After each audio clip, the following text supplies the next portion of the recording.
All right, we got back from the lake a couple days ago, and you know, I was sitting there like, man, I wish this thing was louder. You know, I wish it had a little more power. So we did a little maintenance on it, you know what I mean? We pulled the plugs out.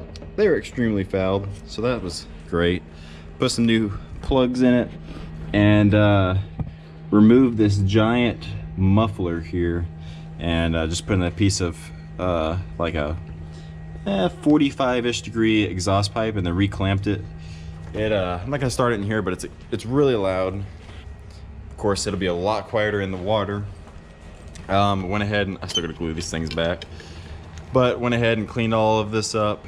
Got rid of the little beep beep thing that goes right there, you know, when you plug in your lanyard, because it didn't work anyways. Cleaned all that up, so it's looking better.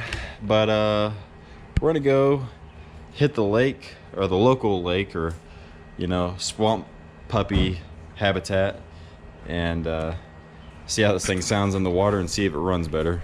He's got it out there. It's definitely louder.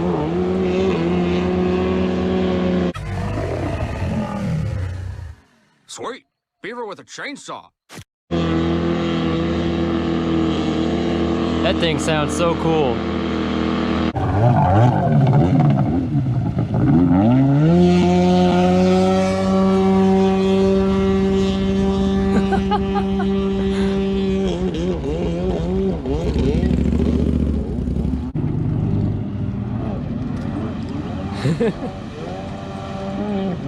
Oh yeah, he's ripping it.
It's maybe a touch loud, but man, this thing sounds incredible.